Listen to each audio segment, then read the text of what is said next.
اور ان کے رہنماؤں کے بیانات کے اندر، خطابات کے اندر یہ باتیں سننے کو ملتی رہتی ہیں۔ ناظرین کرام، یہاں تک کہ بھارت کی دہشت گرد بی جے پی جماعت اور RSS کی جانب سے یہ نظریہ بھی پایا جاتا ہے کہ جو دلی کے اندر جامع مسجد ہے، جو تاریخی مسجد ہے،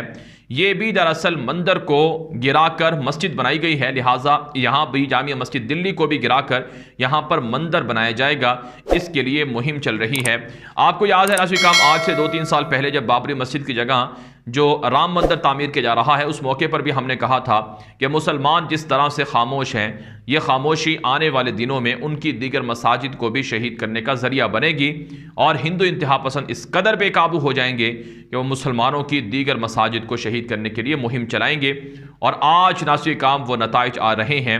آج پورے بھارت کے اندر یہ سب چیزیں ہو رہی ہیں کہ بھارت کے اندر نہ صرف تاریخی مسجدوں کو شہید کر کے مندر بنانے کی مہم زوروں پر ہے، بلکہ بھارت کے اندر مسلمانوں کو مٹانے کے لیے مسلمانوں کے علاقوں پر بھی حملے ہو رہے ہیں۔ ریاست آسام کے اندر 6000 مسلمانوں کے گھر گرا دیے گئے، ریاست تریپورہ کے اندر 16 مسجدیں شہید کر دی گئیں، ریاست یوپی کے اندر، بہار کے اندر اور ہریانہ کے اندر اور دیگر جگہوں پر مسلمانوں کے اوپر حملے ہوئے، مسلمانوں کے مدرسوں پر حملے ہوئے، مسلمان علماء کرام کو، اسکالرز کو گرفتار کیا گیا۔ یہ سب چیزیں جاری ہیں، اور اس کی وجہ کیا ہے کہ مسلمان خاموش ہیں، مسلمان خواب غفلت میں ہیں۔ لہٰذا مسلمانوں کو، بھارتی مسلمانوں کو جاگنا چاہیے اور اس کے خلاف آواز اٹھانی چاہیے۔ ناظرین کرام، بھارت کا قانون یہ کہتا ہے کہ 15 اگست 1947 کے موقع پر جس فرقے کے پاس جو بھی عبادت گاہ تھی یا جو بھی جگہ تھی یا جو بھی مقام یا جو بھی جگہ جس بھی فرقے سے، کسی بھی فرقے سے وابستہ تھی، وہ انہی کی ملکیت تصور ہوگی۔ یہ بھارت کا آئین اور قانون ہے، اور اس آئین کے تحت بابری مسجد کو مستثنیٰ کیا گیا تھا کہ چونکہ یہ متنازع جگہ ہے، اس وجہ سے یہ اس آئین کے تحت داخل نہیں ہے۔ دوسرے لفظوں میں ناظرین کرام، جو آج متھرا یوپی کے اندر جو شاہی عیدگاہ مسجد کو گرانے کی بات ہو رہی ہے، اگر اس قانون کو دیکھا جائے تو اس قانون کی روح سے یہ مسلمانوں کی ملکیت ہے، اس پر بھارت کی ہندو انتہا پسندوں کا کوئی بھی دعویٰ قبول نہیں ہونا چاہیے۔ لیکن چونکہ آج بھارت کے اندر مودی انتہا پسند کی، بی جے پی کی اور RSS کی حکومت ہے، اور اس کی حکومت کے اندر وہ مسلمانوں پر ظلم کے پہاڑ توڑ رہے ہیں، اس لیے ان قوانین کی بھی دھجیاں اڑائی جا رہی ہیں۔ لہٰذا ناظرین کرام، بھارت کے مسلمانوں کو جاگنا چاہیے، بھارت کے مسلمانوں کو بیدار ہونا چاہیے۔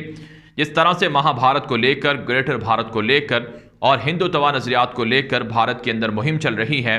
اگر یہ مہم اسی طرح سے جاری رہی اور مسلمان خاموش رہے،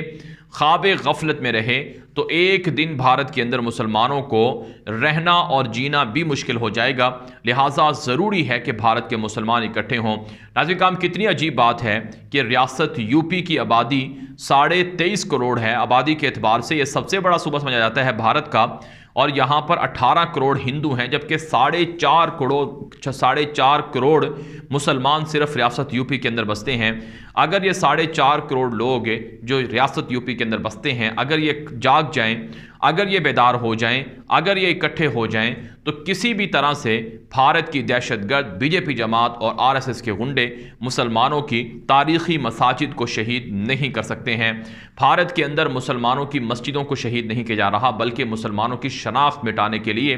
ہندو انتہا پسندوں کی مہم چل رہی ہے۔ لہٰذا بھارت کے مسلمانوں کو جاگنا ہوگا، بیدار ہونا ہوگا۔ اگر وہ خاموش رہیں گے، اگر وہ غفلت میں رہیں گے، تو پھر ان پر ظلم ہوتے رہیں گے، قربانی دینا پڑتی ہے، خون دینا پڑتا ہے، اپنے حق کے لیے لڑنا پڑتا ہے۔ خاموشی سے کوئی بھی قوم نہ تو جیتی ہے، نہ ہی ابھری ہے، اور نہ ہی ان پر ہونے والے مظالم رکے یا ٹلے ہیں۔ لہٰذا جاگنا ہوگا، بیدار ہونا ہوگا اور لڑنا ہوگا، جس طرح سے افغان طالبان نے اپنے حق کے لیے دنیا کے 50 ملکوں سے ٹکر لی ہے، اسی طرح سے مساجد کو بچانے کے لیے اور مسلمانوں کی شناخت بچانے کے لیے بھارت کے مسلمانوں کو جاگنا ہوگا۔ ناظرین کرام، مسلمانوں نے یہاں پر 700 سال سے زائد عرصہ تک حکومت کی ہے۔ مسلمانوں کو اپنی جو تاریخ ہے، جو اپنا ماضی ہے، اسے زندہ کرنا ہوگا۔ بہرحال ناظرین کرام، یہ ویڈیو دوستوں کے ساتھ واٹس ایپ پر، فیس بک پر، ٹویٹر پر، انسٹاگرام پر، ہر جگہ پر شیئر کریں، تاکہ لوگوں کو معلومات بھی ملے، لوگوں کو حقائق بھی ملے، اور لوگ